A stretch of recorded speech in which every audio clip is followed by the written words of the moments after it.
Alors, bonsoir Monsieur Alain Kahacha et soyez encore le bienvenu sur ce plateau de Congo d'Excellence. Bonsoir Monsieur Kahacha, c'est un véritable plaisir de vous avoir enfin sur ce plateau. Alors, vous êtes le plus jeune invité de Congo d'Excellence, Christelle a dit c'est le 17e numéro, ça vous fait quoi? Beaucoup de plaisir et je me sens honoré. Et je dois remercier ceux qui sont tombés sur mon nom, mais ça me fait effectivement plaisir. Merci Jésus. Jésus notre producteur, hein, Jésus Noël. Okay.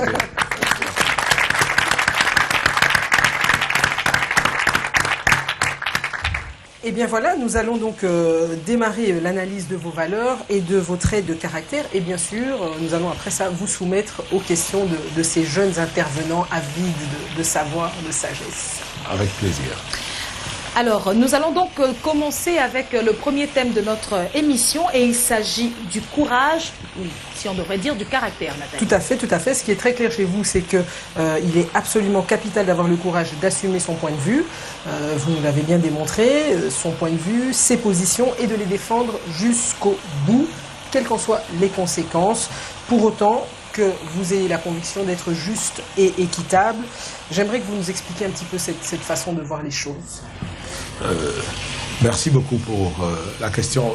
Vous savez, très souvent, lorsqu'on est confronté dans la vie à des situations, on a tendance à changer de cap. Et parce qu'on a peur des conséquences et des impacts que cela peut avoir. Mais lorsqu'on est convaincu de ce qu'on fait, de la justesse de ce qu'on fait, et qu'on est capable de se tenir droit, quels que soient les vents et marées, et maintenir son cap, en général, on finit par arriver au résultat, parce que on y a cru très humblement. Quand il fallait ajuster, on a ajusté, mais on est resté sur le cap et on a voulu atteindre son objectif. Bon, alors, je vois que vous n'avez pas encore fini, vous pouvez continuer. Allez-y, je vous en prie. Alors, je tiens à rappeler à nos téléspectateurs ainsi qu'au public que cet épisode de votre vie, eh bien, c'est pour qu'ils prennent un peu la mesure de cette façon de réfléchir. Lorsque vous êtes en poste chez un des opérateurs ici de la place, Vodacom Congo, à l'est du pays, eh bien, vous étiez convaincu de l'importance d'apporter aux Congolais de l'Est l'accès à la communication et bien sûr, constatant que tout était prêt pour cela, vous allez en dépit des autorités locales lancer le réseau, ce qui va d'ailleurs vous valoir un bref séjour en prison. Il faut rappeler que les autorités donc locales, c'est le RCD. Le RCD hein, on est en 2003. À ce moment-là, le pays est divisé. La situation est quand même assez complexe. La situation est tout à fait complexe. Donc, vous lancez le réseau malgré l'interdiction, mais au bonheur de la population. Alors, je reviens un peu sur ce que j'ai dit tout à l'heure. Cela va vous valoir une arrestation. Mais n'aviez-vous pas conscience des risques vu le contexte? Non, j'avais conscience des risques. Et s'il fallait le refaire aujourd'hui, probablement que je l'aurais fait. Malgré le séjour au cachot, là. Oui, parce que je pense que c'est la chose juste à faire. Il n'était pas convenable de laisser toute une population continuer à utiliser le réseau rwandais, alors que dans notre pays, on était capable de leur offrir les mêmes services, sinon des meilleurs. Et quand je regarde mes exemples, mes modèles, quelqu'un comme Mandela a quand même fait 27 ans en prison sans qu'il ne change sa conviction par rapport à l'apartheid, et je pense qu'il avait raison de se maintenir dans cette vision.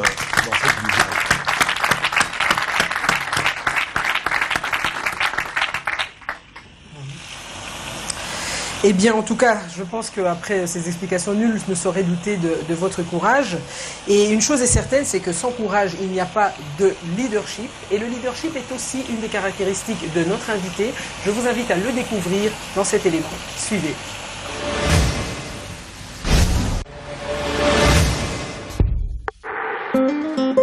La notion de leadership est souvent évoquée dans la société congolaise, qui généralement la réduit à la capacité de diriger un parti politique. Et leader, un acteur politique dont le charisme aura gagné à sa cause un électorat séduit.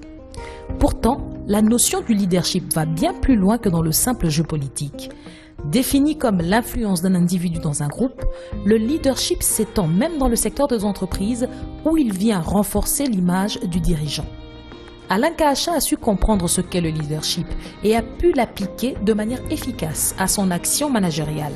Alain est un entrepreneur. C'est un monsieur qui est très organisé.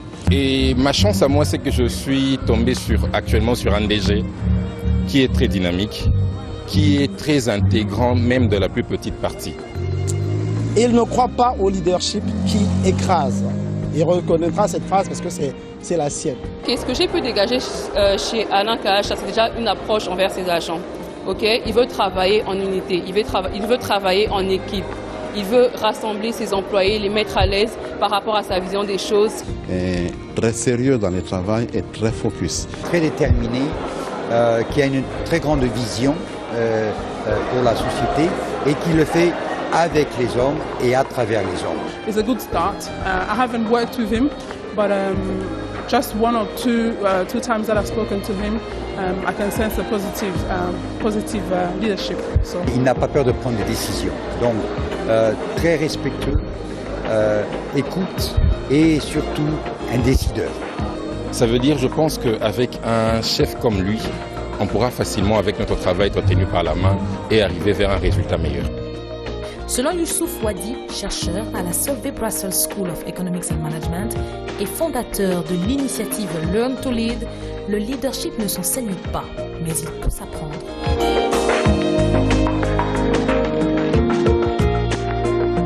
Sa trempe de leader, Alain Kahacha l'a ainsi développé bien assez tôt dans sa jeunesse, en endossant des responsabilités qui ont pu tailler le leader en lui. Qu'il atteigne ce niveau ne m'étonne vraiment pas du tout parce qu'il a toujours organisé dans le quartier les orchestres. C'était toujours lui le président, quoique très jeune. Les équipes de football, c'était toujours à son initiative, il dirigeait un peu. Et d'abord, c'est un meneur d'hommes. C'est vraiment quelqu'un qui comprend que la réussite des entreprises se fait à travers les hommes. Mais qu'est-ce qu'un leader? Un leader est avant tout un fédérateur qui communique efficacement avec les membres du groupe afin de les faire adhérer à un but commun tout en les motivant à atteindre les objectifs fixés. Il est ainsi animé par une vision qui a pour objet d'inspirer les membres de l'équipe et de donner du sens à son action. Un leader est ainsi une personne qui fait avancer l'équipe dans une dynamique qui implique à la fois une confiance mutuelle du groupe envers le leader et du leader envers le groupe, un respect réciproque ainsi qu'une écoute à toutes les échelles. Ce qui rassure le groupe en son avenir aussi longtemps qu'elle évolue dans le giron de son leader tout en renforçant la loyauté du groupe envers son dirigeant.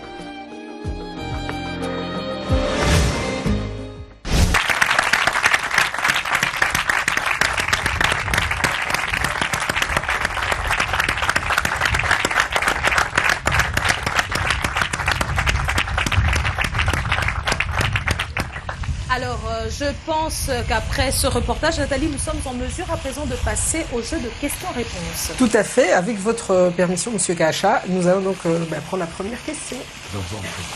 Et nous commençons avec Benoît Kiba. Bonsoir Benoît. Bonsoir. Bonsoir Monsieur Alain. Bonsoir Benoît. Je suis Benoît Kiba, étudiante à l'Université catholique du Congo, en faculté d'économie et développement. Ma préoccupation est la suivante. Ne pensez-vous pas qu'avec votre façon de voir les choses, trop souvent vous froissez, vous vexez les gens? Et cela n'est-il pas en contradiction avec notre tradition du respect des susceptibilités humaines? Merci beaucoup pour la question. Merci beaucoup Benoît. Je ne pense pas que dire la vérité est un péché, mais c'est comment on le dit qui importe. Je vais à ce que je ne froisse pas l'autre, même quand j'ai dit des vérités qui sont là et qui peuvent, entre guillemets, blesser. Je suis très transparent de nature et je crois que ça aide plus l'autre. Respecter l'autre, c'est aussi lui dire la vérité. Au lieu de se cacher et d'essayer de ménager le court terme, mais tôt ou tard, il connaîtra la vérité et je crois que c'est mieux. Et je recommande à tout le monde de faire cet effort. Sur le coup, ça peut faire mal mais sur le long terme, on finit par vous remercier. Mais elle a quand même relevé une chose. Hein. On vit dans un monde de relativité. Oui. Hein. Et quand même, si peut-être je me fais l'avocat du diable, mais c'est vrai qu'il y a aussi ce concept de ne pas froisser, de gérer les gens, quitte un petit mensonge. Et je sais pas, est-ce que ça marche? Parce que c'est quand même assez répandu. Alors, les mensonges finissent par vous rattraper. je me fais l'avocat du diable. Vous ne pouvez pas mentir tout le monde, tout le temps. À un moment donné, ça finit par vous rattraper. Le plus simple, la chose la plus simple et qui est facile à tenir sur le long terme, c'est de dire juste la vérité. C'est tellement simple. Et à long terme, les gens vous le reconnaissent. Et c'est peut-être ça qui vous permet d'avoir certaines portes ouvertes. Parce que bon, Nazan Anzela, on est encore dans son salon, mais on ne veut pas fâcher la personne. C'est tous les jours que ça se passe. Oui, mais on manque de respect à cette personne parce que si tu me dis que je suis à Royal alors que je suis encore à Njili, ça veut dire que je vais attendre probablement 1 heure, alors que si tu m'avais dit la vérité, écoute, je suis empêché, je vais arriver dans 1 heure, je peux faire autre chose que t'attendre. Donc, je crois qu'il vaut mieux dire la vérité, même si elle peut passer des choses. C'est important. Je suis désolée, mais ça, c'est une leçon très importante que j'invite beaucoup de gens à adopter. Alors, on passe à la deuxième question. On prend celle de Isabelle Toumba. Bonsoir, monsieur Alain. Bonsoir, je réponds au nom d'Isabelle Toumba, étudiante à l'IFACI. Ma question est la suivante. Vous associez courage avec droiture et intégrité. Mais l'homme cherche avant tout à survivre et à vivre. Et dans notre contexte, c'est plutôt les valeurs opposantes qui permettent de s'en sortir. Comment expliquez-vous cette contradiction? Comment vendre votre façon de voir aux ventres affamés? C'est une bonne question. Hein? Non, la question est très bonne, mais elle est pertinente parce que c'est le choix entre le court terme et le long terme. Si tu choisis de ne pas mourir de faim maintenant, seulement aujourd'hui, ben, tu peux prendre ce raccourci-là. En disant, je ne vais pas être courageux, je vais me compromettre, je ne vais pas être intègre.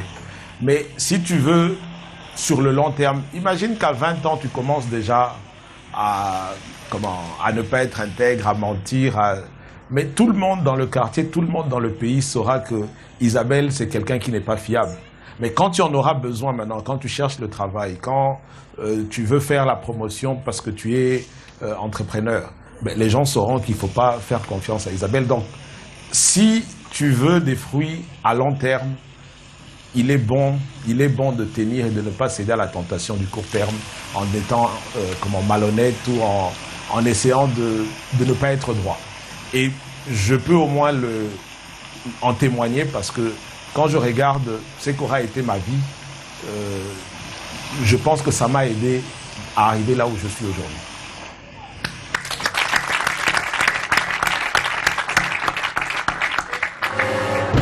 Vous suivez Congo d'Excellence, à l'initiative de la primature de la République démocratique du Congo.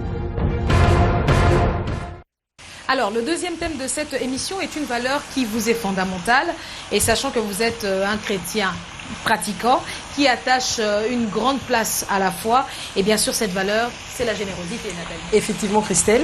Mais vous avez d'ailleurs une conception quand même, on va dire, précise et subtile de la générosité. Selon vous, il ne faut pas se laisser tromper par la fausse générosité. Une vraie générosité implique, une générosité sincère, implique quand même, d'une certaine façon, une part de sacrifice. C'est bien ça. Absolument. Alors, quand vous dites une part de sacrifice, est-ce que vous pouvez être un peu plus explicite par rapport à ça? Je pense que être généreux, c'est un don de soi. C'est un don de soi, pas nécessairement matériel ou financier, mais c'est un vrai don de soi. Et quand je compare quelqu'un qui a 10, il a besoin de 6, il lui reste 4, il donne 2 ou 3 aux autres. Il a donné, il est généreux. Et de l'autre côté, j'ai quelqu'un qui a 3, mais il voit en face de lui un enfant, un frère, un inconnu, qui a besoin de 4 plus que lui, et il lui donne les 3. C'est-à-dire, il s'est sacrifié parce qu'il pense que, sur le coup, c'est l'autre qui en a plus besoin que lui. Je suis plus flatté par cette marque-là de générosité, sans dénigrer l'autre, mais je pense que celui qui a donné en sacrifiant son propre bien-être a peut-être mieux donné que l'autre qui a donné le surplus de ce qui lui restait. Alors, il existe en tout cas de nombreux témoignages de votre générosité, M. Kacha, et ils sont souvent très touchants, émouvants, je dirais. Alors, découvrez-en quelques-uns dans ce reportage. C'est parti.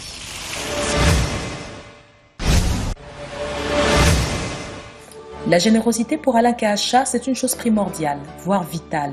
D'ailleurs, on compte parmi ces modèles des personnes qui ont su faire preuve d'une générosité extrême, comme Nelson Mandela ou encore Mo Ibrahim, fondateur de Celtel et instituteur du prix qui porte son nom. Mais selon Alain, être généreux, ce n'est pas donner ce que l'on a en abondance, mais plutôt ce qui demande un effort, ce qui demande un don de soi. Une anecdote, nous avons perdu un collègue qui lui était cher, il a travaillé beaucoup avec ce collègue. Donc on a décidé qu'on allait cotiser et l'idée venait d'Alain de cotiser pour lui terminer sa maison et la remettre à sa famille, à sa veuve et à ses enfants. Les gens ont été très très généreux, les directeurs ont été très très généreux, mais au bout du compte, on a collecté la moitié du montant pour la construction de la maison. Croyez-moi, Alain a versé l'autre moitié. Personne n'a jamais vu ça. Et moi, je n'ai jamais vu ça dans ma longue expérience, quelqu'un d'aussi généreux. C'est toujours comme ça, de petits gestes, tu sens que... Non, en fait, la dame qui était là, tu as pris son numéro. Il faut que tu prennes son numéro. Tiens, je te donne son numéro. Tu vois qu'il cherche à ouvrir tes relations, tu vois. Et ça, c'est marquant. La pratique de la générosité, Alain l'a apprise dès le jeune âge, en famille. Reconnaissance pour les collèges, les Kacha ont mis en place une bourse que nous appelons bourse Papa Nicolas. Papa Nicolas, c'est le nom de leur papa. Et à la fin de chaque année, ils viennent primer les élèves meilleurs de tous les niveaux. Ils prennent en charge tous les frais de l'année scolaire en cours pour celui-là. Donc, ils lui payent tous les frais. Donc, ça fait 12 personnes que les Kacha, la famille Kacha, prend en charge ici au collège.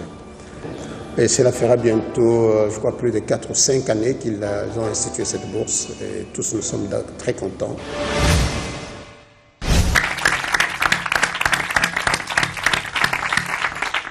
Eh bien voilà, je pense que nous avons tous été édifiés par ces exemples et surtout j'espère que ces exemples sauront inspirer la plupart de nos compatriotes. Vous n'avez pas besoin d'avoir beaucoup, mais ce que vous avez, le peu que vous avez, vous pouvez le partager avec ceux qui en ont peut-être plus besoin que vous. Alors, nous allons à présent entendre ce que veulent savoir nos intervenants. Et je rappelle ici qu'ils sont donc la voix de la jeunesse, la voix du futur, de notre futur et surtout celui de tous nos chers compatriotes. Tout à fait, Christelle. Eh bien, nous allons donc démarrer la série de questions. Alors, nous démarrons tout de suite cette série de questions en passant la parole à notre premier intervenant de cette série. Il s'agit de Phila. Bonsoir. Merci pour la parole. Bonsoir, monsieur Alain Kacha. Bonsoir, Phila. En fait, ma question va commencer par un constat. J'ai lu dans votre présentation que vous avez tendance à lier la générosité, avec l'empathie. Alors, dites-nous s'il vous plaît comment vous pouvez définir l'empathie et aussi pourquoi vous attachez un si grand intérêt à ça et dernièrement, comment nous devons faire, nous Quinois, pour développer ça. Merci beaucoup pour la parole. Merci beaucoup, Phila. L'empathie, c'est la capacité de se mettre à la place de l'autre. Et je ne sais pas s'il y a quelqu'un sur cette terre qui n'a pas du plaisir à recevoir quelque chose qu'on lui offre. Et ça veut dire que si tu as de l'empathie, puisque tu sais le plaisir que tu as à recevoir, tu devrais te mettre à la place des autres pour leur donner davantage. Et la générosité devient entre guillemets naturelle. Donc je pense que si chacun de nous, même dans notre environnement, faisait l'effort de se mettre à la place de l'autre, de comprendre le besoin de l'autre, encore une fois, pas nécessairement matériel. Vous êtes étudiant par exemple, vous comprenez très bien une matière, mais pourquoi vous ne pouvez pas prendre un peu de votre temps pour l'expliquer aux autres collègues? C'est aussi de la générosité parce que vous donnez votre temps, vous donnez votre connaissance, vous auriez pu être en train d'étudier d'autres matières, mais vous dites, pour le bien du plus grand nombre, je m'arrête, je prends 1 heure, je leur explique la matière et on va de l'avant. Tout comme aussi, c'est peut-être, on va dire, prendre un risque, parce que si lui a les meilleurs points, il n'y a qu'une seule bourse, mais bon, finalement, peu importe, C'est pas... Peu importe. Et il y a quelque chose qui décourage souvent dans la générosité, c'est que on est entouré d'ingrats. Je veux dire, l'ingratitude, c'est ça qui est normal. Mais il ne faut pas être arrêté dans son élan de générosité parce qu'on a rencontré 100 ingrats, 1000 ingrats. Ça, il faut laisser à Dieu. Dieu sait comment il rétribue tous ceux qui ont été ingrats avec vous. Et d'ailleurs, ça me fait penser... Ce qui me fait penser à un de nos anciens invités, M. Moukeni, d'ailleurs, à Kisangani, le président de la FEC Kisangani, qui avait dit la même chose. Il a dit, pour lui, il définit l'ingratitude comme étant la règle et la gratitude comme étant l'exception. Voilà. Tout à fait. Eh bien, nous allons, je pense, alors à présent, prendre la question de Alicia Kabwiku. Bonsoir Alicia, comment vas-tu? Bonsoir Nathalie, je vais bien, merci. Bonsoir Monsieur Alain. Bonsoir Alicia. Je réponds au nom de Alicia Kabwiku, licenciée en communication des organisations alifasiques. Ma question est la suivante. Pensez-vous que la générosité est une qualité innée ou c'est une qualité acquise par l'éducation, par exemple? Et tout à l'heure, là, je vous ai entendu dire que la générosité est une qualité, c'est un don de soi. Mais est-ce si simple d'être généreux pendant qu'on a à peine le minimum de survenir aux besoins de sa famille? Merci. Merci beaucoup pour la question, Alicia. Ce qui est le cas de la majorité des gens, hein, je veux dire, au Congo, c'est pas facile. Oui, je ne pense pas que ce soit inné, mais la générosité, c'est ce qu'on a appris, ce qu'on a expérimenté au fil du temps. Regardez 2 enfants de 2 ans qui ont chacun leur pain ou chacun leur sac. Le premier réflexe, c'est tout est à moi. Et même prendre ce qui est chez l'autre. Et je crois que c'est les parents, au bas âge, à l'école, à l'église. C'est là-bas que progressivement, on inculque cette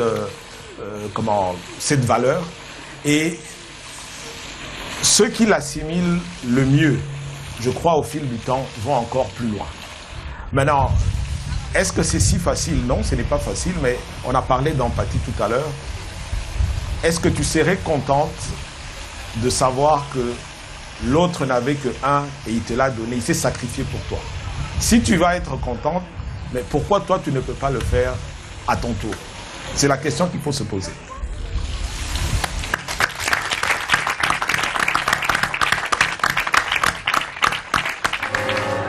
Vous suivez Congo d'Excellence, à l'initiative de la primature de la République démocratique du Congo.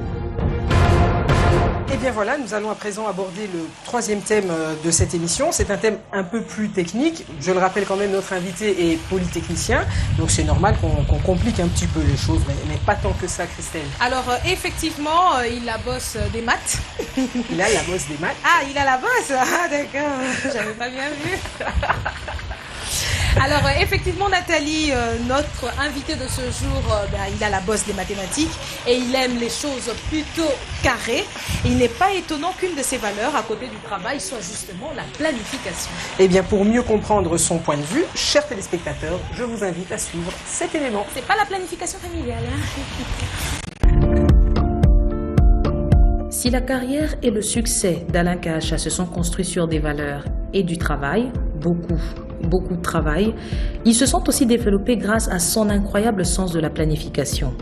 Une de ses maximes favorites est « Failing to plan is planning to fail », c'est-à-dire échouer dans sa planification, c'est planifier son échec. Il considère effectivement que pour espérer réussir, il ne faut pas s'exposer aux aléas. Si les imprévus ne manquent pas, on y fait toujours mieux face lorsqu'on est organisé. Pour lui, la planification implique de planifier tant sa journée, sa semaine, son année ainsi que sa vie. Il faut d'abord oser rêver son futur et ensuite se donner les moyens d'y arriver. En tant que chrétien, Alain Kahacha aime dire « aide-toi et le ciel t'aidera ». Il considère ainsi qu'il nous appartient de nous organiser et de travailler intelligemment pour que Dieu puisse nous donner son appui. Sa technique est simple mais efficace. 1. Faire un état des lieux. Où en sommes-nous? 2. Définir ses objectifs. Où veut-on aller? 3. Identifier le parcours à suivre ainsi que les moyens nécessaires et disponibles. 4. Faire son plan d'action et agir. 5. Évaluer son action, planifier les ajustements et continuer ainsi de suite. Forte de cette analyse, l'équipe de Congo d'Excellence vous propose aujourd'hui un petit kit du parfait planificateur. Il se compose d'une montre, d'un calendrier, d'un agenda ainsi que d'un bloc-notes. Comme le dit Alain Kahacha, la planification implique une dynamique permanente de remise en question des objectifs que l'on s'est fixés ainsi que des moyens que l'on s'est donnés pour y arriver. Il n'est pas encore tard pour mettre de l'ordre dans votre vie et de vous améliorer. Bonne chance à tous. Vous suivez Congo d'Excellence à l'initiative de la primature de la République démocratique du Congo. Eh bien voilà, Christelle, nous allons donc passer la parole en premier lieu à Monsieur Mike Kouloumouani. Bonsoir, Monsieur Alain Kahacha. Bonsoir, Mike. C'est Michael Kaloumouani Kantola, étudiant en 4e année de droit à l'Université de Kinshasa. Monsieur Alain, ce soir, nous constaterons ensemble avec vous sur ce plateau de Congo d'Excellence l'état actuel de notre pays. Nous sommes sans ignorer ensemble avec vous que depuis un certain temps, la RD Congo, notre chère patrie, baigne dans un environnement chaotique. Nous serons tentés de dire que nous sommes même l'incarnation du chaos. Et en RD Congo, tous les indices qui peuvent faire en sorte qu'un État s'épanouisse ne sont pas réunis. Nous voyons le taux de natalité est très bas, le taux de mortalité est trop bas, l'espérance de vie est trop basse et le PIB aussi est à un pourcentage très réduit. Et comment espérerions-nous ou bien parlerions-nous de la planification en RD Congo? Et si cela serait possible, comment arriverions-nous à cette planification effective? Merci. Merci beaucoup, Mike. C'est Mike ou Michael? Michael, Mike. Michael, ok. Non, merci beaucoup pour la question, Mike. Je crois que tu as défini un spectre tellement sombre que je t'invite à un peu plus d'optimisme quand même. Et c'est possible. Et c'est possible, entre autres, grâce à la planification.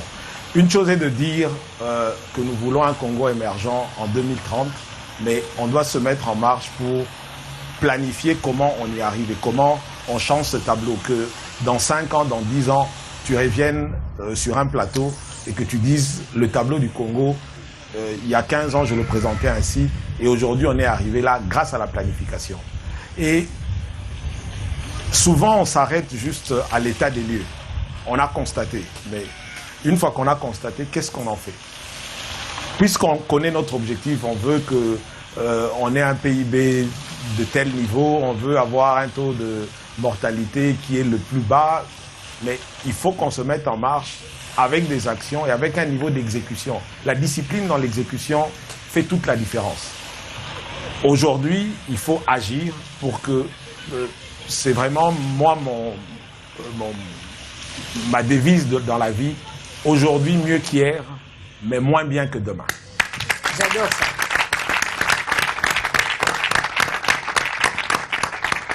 Super. Alors, on va passer à la deuxième question. Il s'agit de celle de Issa Maleki. Merci beaucoup. Bonsoir, monsieur Alain Kahacha. Bonjour, bonsoir Issa. Merci. Le portrait qu'on a fait de votre personne ferait rêver n'importe qui et nous ferait même penser que vous êtes ce qu'on peut appeler un homme parfait. Heureusement, vous êtes humain, donc vous ne l'êtes certainement pas. J'ai atterri. Monsieur Kahacha, toujours dans la même veine que mon prédécesseur, chaque culture a un certain niveau d'organisation.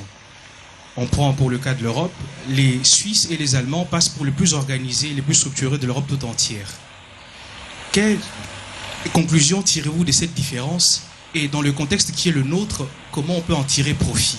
Surtout dans le contexte de la mondialisation qui caractérise également notre époque. Je préférais vous écouter avant de poser ma deuxième question.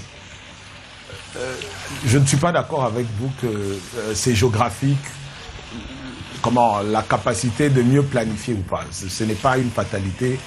La preuve aujourd'hui, c'est que il y a peut-être 15 ans, 20 ans ou 30 ans, on pensait qu'on ne pouvait pas avoir des dirigeants d'entreprise dans nos pays qui ne soient pas blancs, mais de plus en plus on constate que on en a. On a j'en suis un exemple et j'en vois tout plein. Ça ne doit pas être une excuse. Je crois que ça c'est l'excuse parce que la planification, la discipline dans l'exécution, c'est aussi des sacrifices. C'est pas facile d'être ponctuel, c'est pas facile de rendre les rapports à temps, c'est pas facile d'avoir un mur droit parce qu'on a pris tous les instruments. Et donc la facilité, c'est de dire non, ça c'est une affaire des Blancs. Waneza Mindele, non. Je crois que la perfection n'est pas donnée à une seule culture. Nous tous, nous y aspirons. Nous aimons quand c'est bien fait, mais mettons-nous au travail et c'est possible.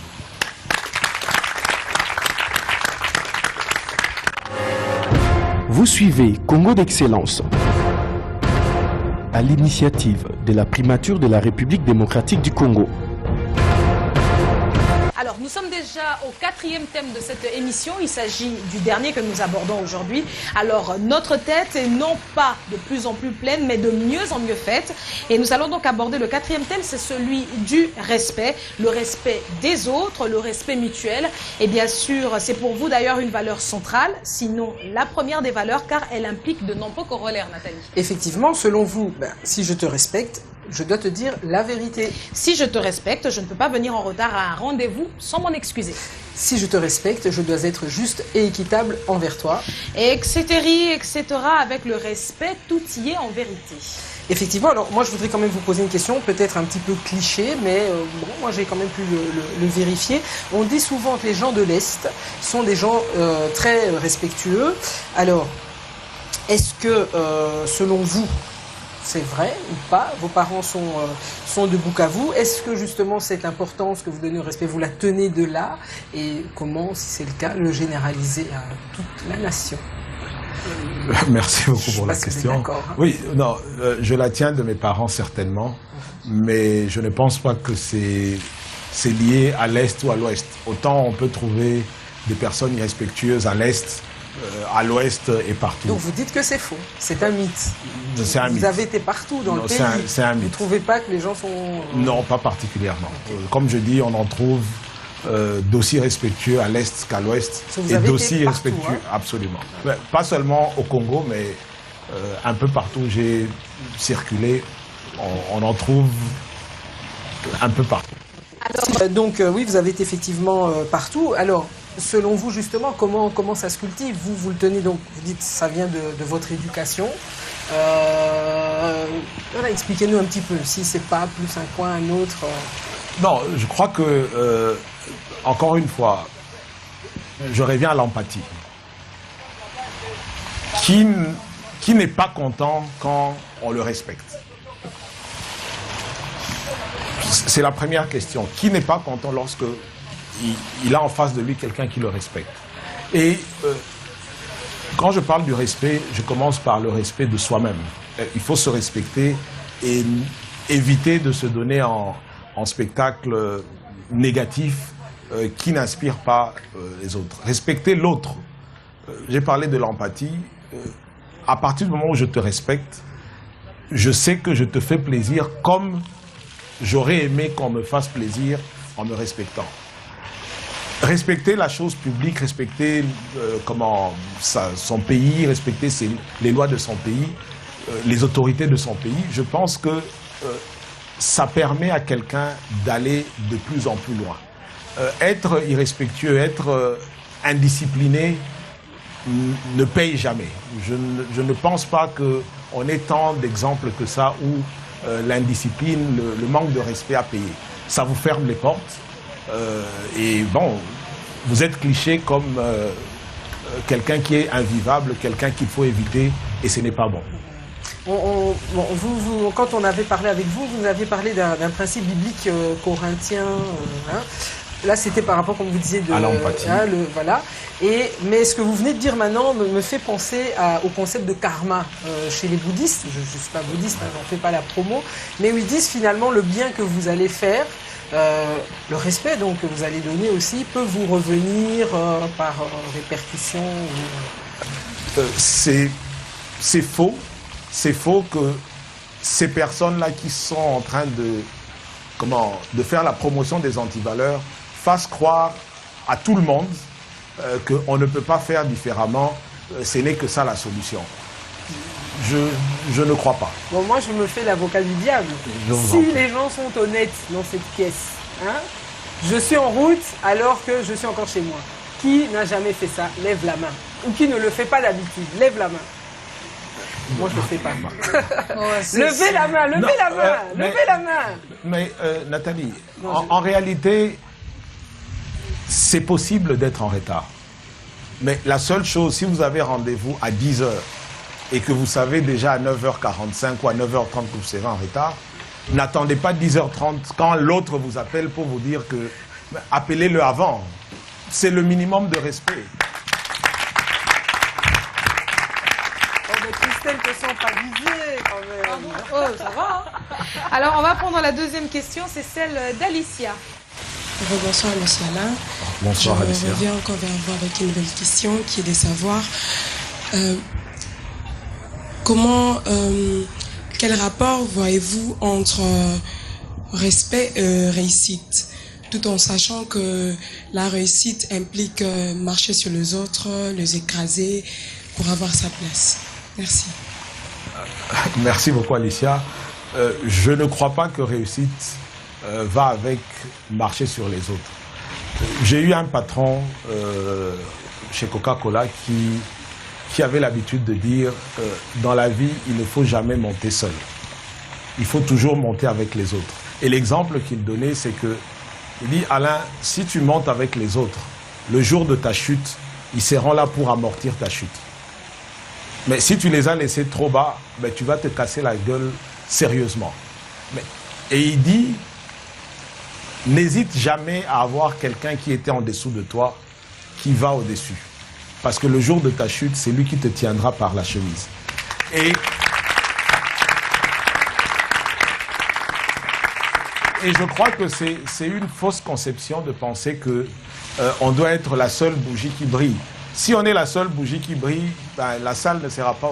Tu ne verras même pas assez. Mais si nous tous, nous sommes des bougies qui brillons, je crois qu'on va donner plus de lumière et on va changer ce pays.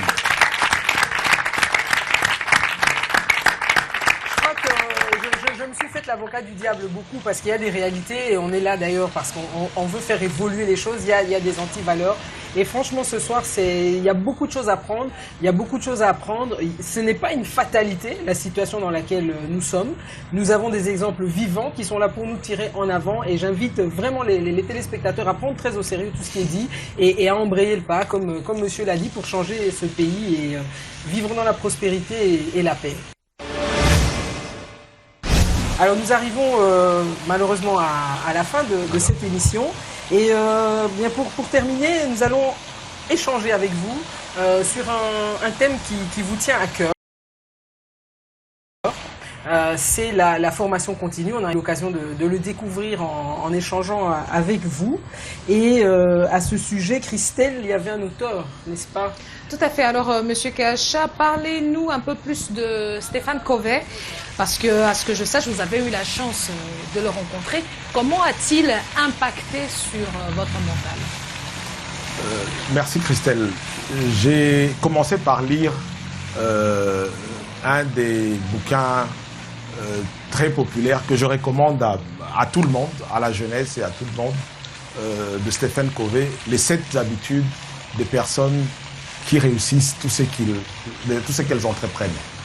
C'était un cadeau de mon épouse et j'ai dévoré ce livre et j'y ai découvert un certain nombre de valeurs et de principes qui m'ont conforté dans ma manière d'agir.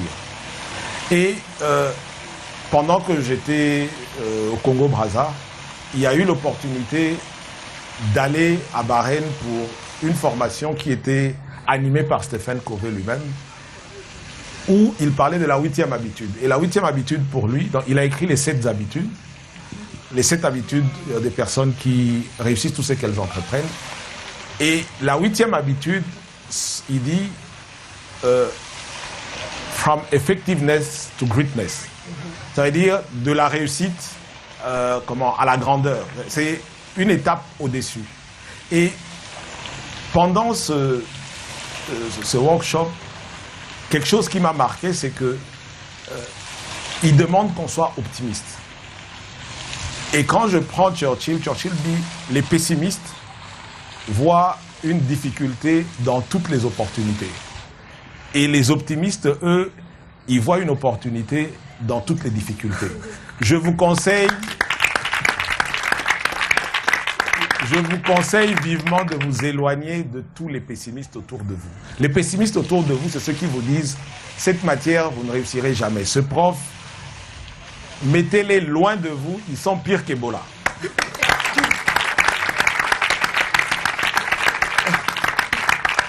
Entourez-vous au maximum de ceux qui sont optimistes, de ceux qui veulent qu'on aille de l'avant et ceux qui exploitent tous ceux qui se présentent à eux pour en faire quelque chose de positif. N'importe quel malheur, n'importe quelle difficulté peut devenir une réelle opportunité. Et donc, pendant cette formation, ça m'a permis de comprendre beaucoup de choses et de persévérer dans la voie qui était la mienne à ce moment-là. Je suis en train de parler d'il y a à peu près 9 ans et je vois où est-ce que j'en suis aujourd'hui. Alors justement, pour parler de formation continue, expliquez un petit peu aux jeunes, parce qu'il y en a qui sont diplômés ici, sûrement qui pensent à avoir un travail, et pour eux, ils ont assez étudié. De partager un peu ce point de vue avec nous. J'aime souvent dire le diplôme. Le diplôme est une présomption de connaissance. Moi, j'ai fait la Polytechnique, mais des 17 ans de carrière, je ne sais pas quand est-ce que j'ai encore fait une intégrale. C'était nécessaire pour avoir le diplôme, mais après, c'est la vie en pratique. J'ai été ingénieur civil en formation, mais dans mon parcours, j'ai été directeur de vente avant de devenir directeur général. Je crois que c'est cette culture-là d'apprendre. Les occasions d'apprendre, ce n'est pas seulement être dans une salle et on est en train de projeter. Apprenez chaque jour dans la vie, de votre voisin, de vos lectures, des échanges. Faites de chaque moment de la vie un moment d'apprentissage. Ça, votre culture générale va grandir. Vous-même, vous serez encore plus polyvalent et ça vous permettra de mieux vous vendre un peu partout. Et je crois que lorsqu'on a un diplôme d'université, finalement, on peut faire pas mal de choses. Je ne pense pas qu'il y ait toujours... Il n'y a pas une école pour être directeur général, ça n'existe pas. Enfin, quelle est la formation que tu suis pour être directeur général? Ou pour être ministre? Ou pour être président? Ça n'existe pas. C'est le cumul des expériences, c'est qu'on apprend. Et on peut apprendre de partout et de tout le monde, même des plus petits que soi. Eh bien, puisque vous êtes passionné d'apprentissage et que vous avez exprimé la volonté de continuer d'apprendre, on a un petit cadeau pour vous. C'est un mélange de science, de philosophie, beaucoup d'humanisme. Voilà, en espérant que ça puisse encore vous apporter des idées nouvelles. Voici 2 livres d'un professeur qui était neurobiologiste à la base, mais un grand humaniste, un grand philosophe. Et j'espère que ce voyage vous plaira.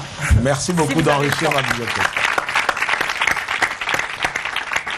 Et bien voilà, nous sommes à la fin de notre émission. Ce fut vraiment un plaisir de vous entendre, Monsieur Alain Kahacha. Et votre humanité reste pour moi le plus impressionnant dans votre parcours, au-delà de vos titres académiques et de vos prouesses professionnelles qui sont tout aussi intéressantes.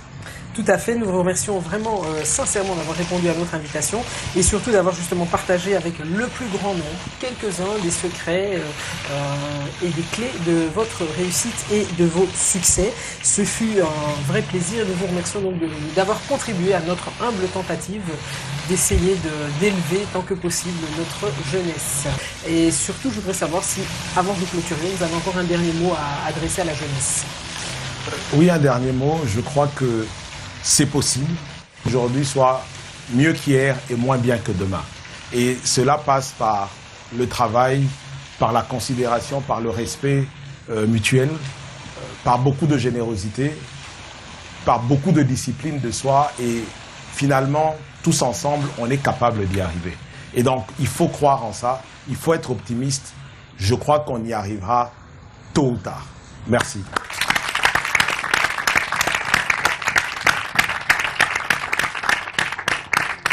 Voilà, merci à vous, Monsieur Alain Kacha, d'avoir pris de votre temps si rare et surtout si précieux pour répondre à notre invitation.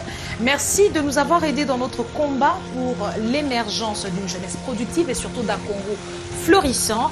Merci d'avoir partagé avec nous, nos intervenants, notre public et surtout nos chers téléspectateurs, votre riche expérience. Merci à vous, Monsieur Alain Kacha, et à bientôt, j'espère. Je remercie aussi nos intervenants. Merci de votre présence, de votre patience, et bien entendu, merci à notre cher public. À la prochaine.